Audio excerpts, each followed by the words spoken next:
February 27, 2013, following a lead found in the GPS of a vehicle. Agents from the anti-kidnapping unit arrived at a ravine between Llano Chico and Llano Grande, located in Quito, Ecuador. Once there, they encountered a dead-end dirt road that led them to a crucial piece of evidence in the case they were investigating: the owl necklace of the victim. They continued their search, pushing through some bushes until they came across a log emitting a feely, nauseating odor. Upon lifting it, they confirmed their worst fear. Karina, a 20-year-old girl with her entire life ahead of her, was found lifeless. Karina's case became so significant that it propelled the criminalization of femicide into Ecuador's penal code. To this day, more questions than answers remain regarding the resolution of her case, a story full of contradictions that moved an entire nation. Good evening, and welcome to The Night Criminalist. Before we begin, remember that you can find episodes on any audio streaming platform. Don't forget to subscribe to keep listening to more stories like this one. Karina del Pozo Mosquera was born in Quito, Ecuador, in 1993. Her childhood was far from perfect.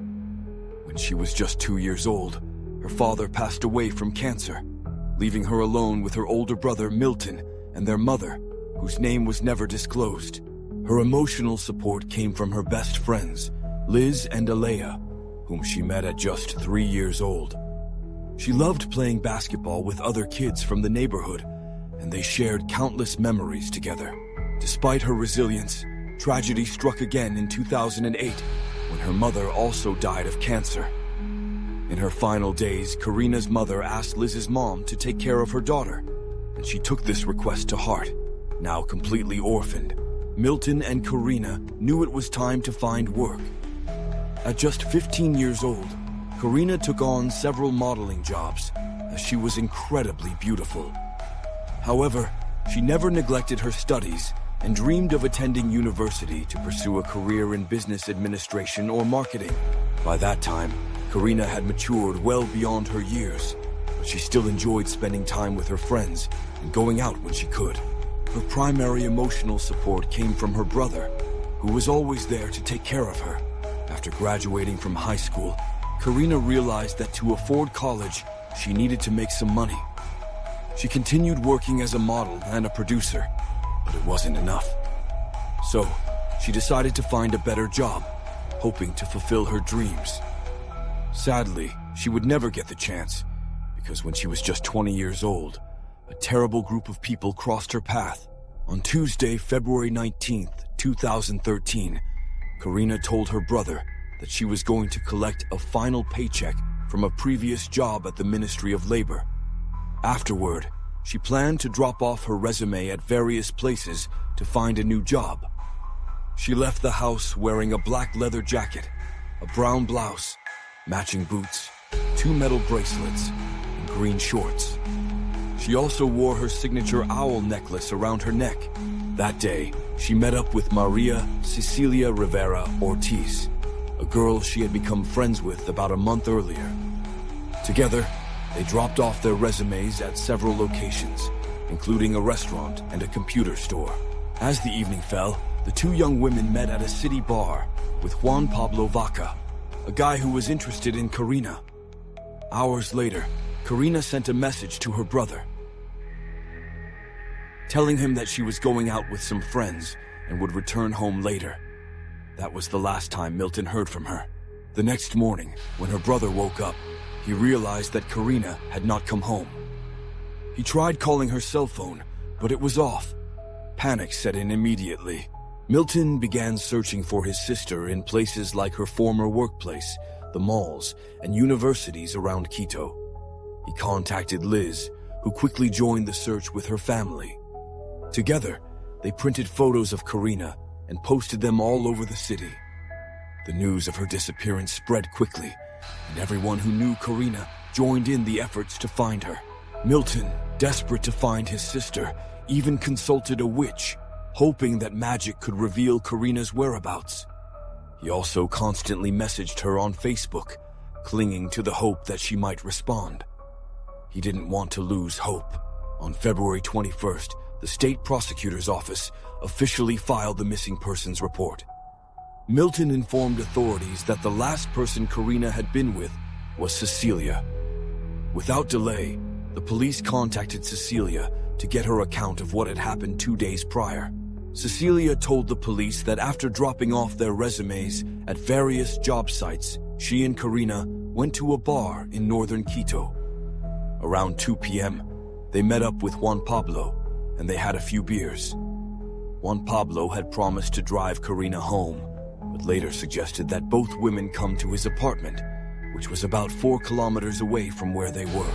He assured them that he would take them home later that night. The girls agreed, though Karina mentioned she wouldn't drink any more alcohol and couldn't stay out too late. They grabbed some pizza and kept chatting. At 7 p.m., they got into Juan Pablo's vehicle, a Chevrolet Grand Blazer, and headed toward La Tribuna de los Shires in northern Quito, where they bought a bottle of vodka from a shop.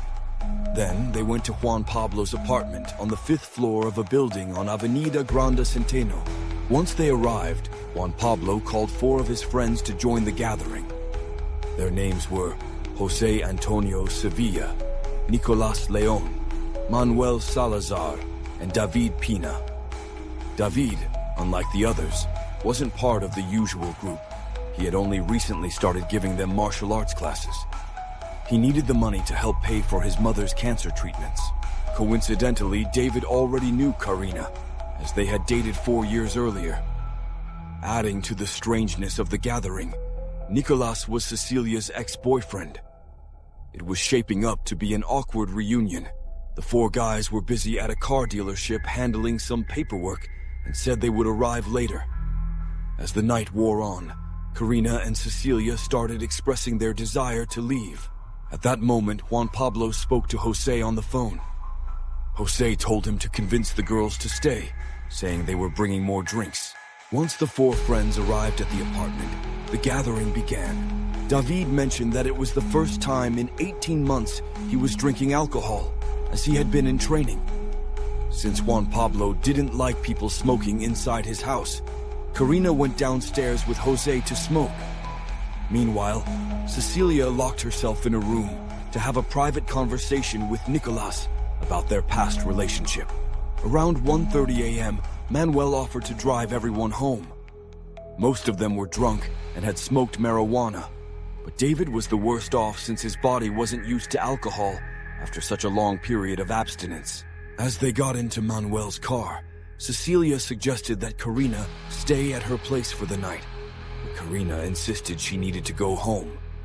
Cecilia then asked the group to drop Karina off first, but the others disagreed because she was the only one who didn't live in the northern part of the city. At 2 a.m., they dropped Cecilia off at her house. 15 minutes later, Nicolas got out as well. By then, only Karina, David, Jose, and Manuel remained in the car. That was the last Cecilia knew of what happened. The police later contacted the 3 remaining young people for questioning. The next day, on February 22nd, Manuel and Jose went to give their statements. At first, they provided the same version of events as Cecilia. They claimed they wanted to keep drinking in the car, but Karina demanded to go home. When it became clear they weren't going to take her, she got out of the car and hailed a taxi on Brasil Avenue, a major road in northern Quito. They both described the taxi as a yellow Isango Lora. The following day, David gave his account. He admitted to being heavily intoxicated and said he couldn't remember much of that night, except that Karina had taken a taxi. To verify their statements, the police examined the GPS from Manuel's car. It confirmed that Cecilia and Nicolas had arrived at their homes around 2 a.m. Additionally, security cameras in Cecilia's neighborhood captured her entering her house, with her mother opening the gate for her. Both she and Nicolas were cleared from the investigation. Later, investigators reviewed the security footage from Juan Pablo's building. It showed that when Jose and Karina went outside to smoke, they kissed. This detail had not been mentioned in Jose's statement, raising further suspicions. Doubts about Jose, Manuel, and David grew when they discovered that the GPS did not show any stop at Brazil Avenue, where they claimed Karina had taken a taxi. Adding to the suspicion, satellite tracking revealed that the vehicle had been parked for several hours in a place called Llano Chico, 9 kilometers from Juan Pablo's house. The police immediately headed to the location, suspecting it held the answers they were seeking. At 6 p.m. on February 27th, anti-kidnapping unit officers Julian Salguero and Miguel Salas arrived at a remote area near Llano Chico on Manuel Benitez Street, near the intersection of September 17th. They walked down a stony path that led to a dead-end dirt road. There, they made a chilling discovery: Karina's owl necklace, the one she had been wearing when she left her house 8 days earlier. But that wasn't all. They also noticed that the bushes had been disturbed and the ground appeared freshly dug. Pushing through the undergrowth, they found a log that emitted a foul stench. Upon moving the log, their worst suspicions were confirmed. Karina's lifeless body was found underneath, in an advanced state of decomposition. The remains were taken for an autopsy to uncover more concrete answers to the many lingering questions. In the meantime, authorities filed charges against Manuel, David, Jose, Juan Pablo, Nicolas, and Cecilia for the murder of Karina del Pozo. Later, Cecilia and Nicolas were cleared of involvement after it was confirmed that the crime occurred while they were already at their respective homes. The autopsy on Karina's body revealed that she had died in the early hours of February 20th, shortly after the gathering at Juan Pablo's house. The victim presented with multiple skull fractures, which appeared to have been caused by an external force, possibly a rock. The young woman suffered a cerebral hemorrhage and had visible marks of strangulation. Signs of sexual abuse were also evident, and her fingernails were filled with dirt, consistent with the location where her body was found.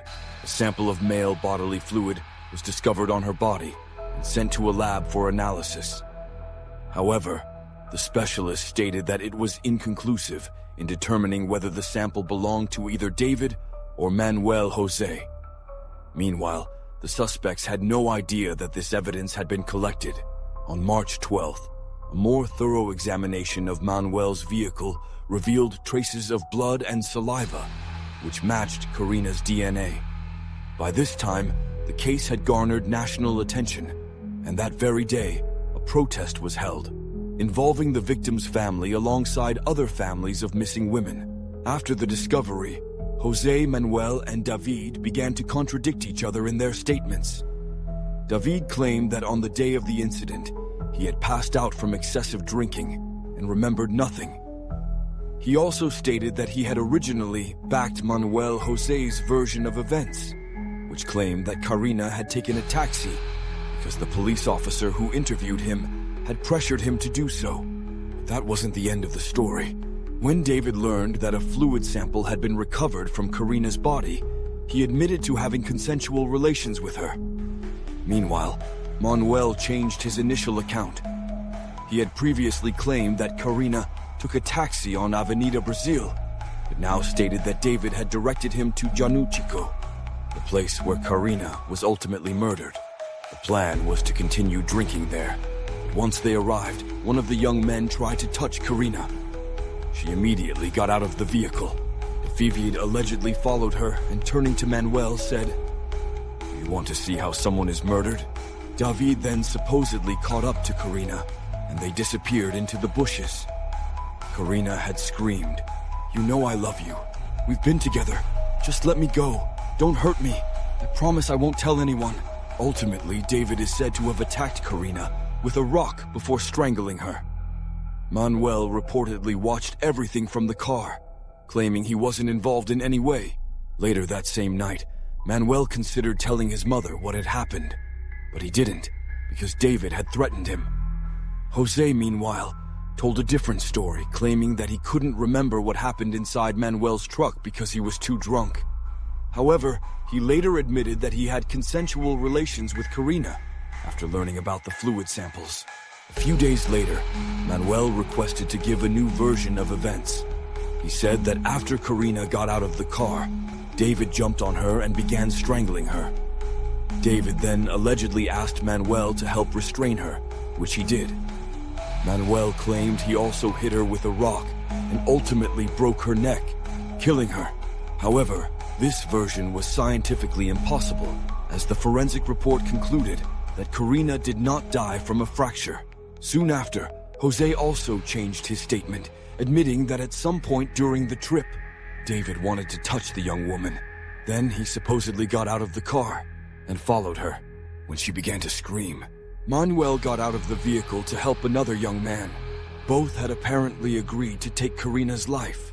They hit her with a rock, but seeing that she did not die, David decided to cut her throat. However, just like Manuel's second statement, this version also did not align with the forensic examination. All these conflicting stories left the investigators with more questions than answers. Even though both Jose and Manuel agreed that David was the murderer, no physical evidence pointed to him.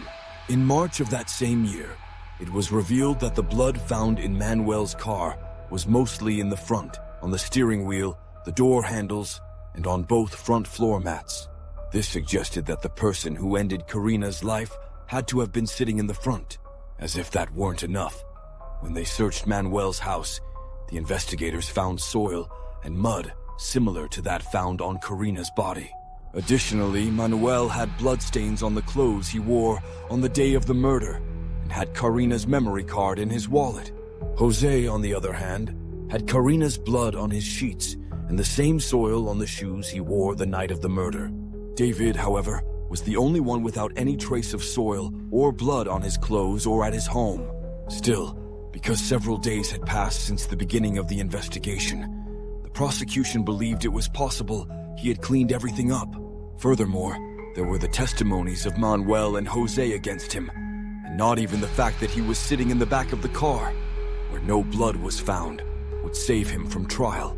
Meanwhile, the case was sparking all sorts of commentary in the media and on social networks. Some people expressed the opinion that Karina had put herself at risk by going out alone with those boys. In a YouTube video that was later removed, a group of young people claimed that Karina was no saint, implying that she got what she deserved.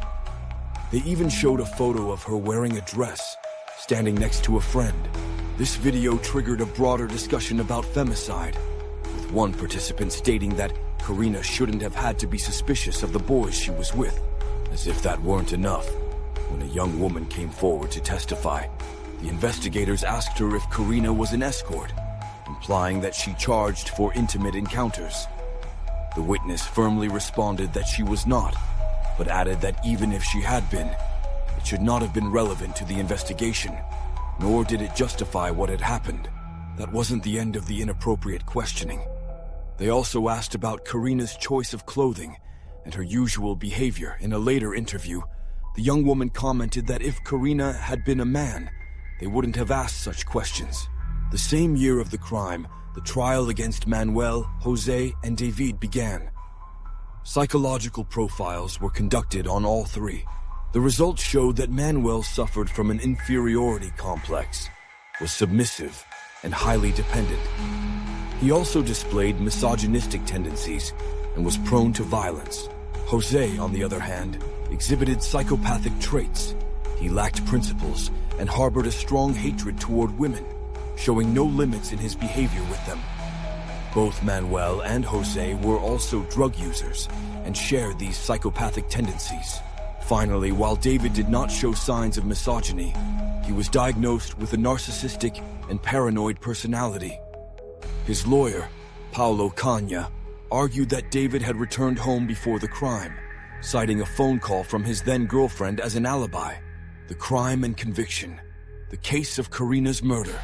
In the investigation surrounding Karina's death, authorities uncovered strands of hair from a woman in her hand, suggesting the possible involvement of an unconsidered third party in the case. Despite evidence pointing to Jose as the perpetrator, with Manuel as an accomplice and David as a scapegoat, the prosecution maintained its initial stance. Manuel's version of events was accepted as the official account, which implicated David as the primary assailant and abuser. According to this version, Manuel helped by restraining Karina and handing Jose stones to attack her. Jose, while present at the crime scene, was not considered a direct participant. In October 2013, David was found guilty of the crime, while Manuel was charged as an accomplice and Jose as an accessory. All three men were sentenced to 25 years in prison for Karina's murder and ordered to pay $20,000 in restitution to her family. David was the only one to cry during the sentencing. He was transferred to Taconga prison, about 60 miles from Quito. From his cell, he continued to proclaim his innocence. Some members of the public believed his claims, as many questions remained unanswered about the case. An attorney involved in the trial later revealed in an interview that before the first hearing, Manuel and Jose allegedly mocked David, claiming that he would be the one blamed and that using him as a scapegoat was a brilliant strategy. It was also puzzling that, despite psychological evaluations of Jose and Manuel, nay evidence from Karina and soil samples found on their clothes and in their car, and a memory card from a cell phone found in a wallet, both were sentenced as accessories rather than primary offenders. In a later interview, David insisted that the justice system had failed him due to media and political pressure surrounding the case.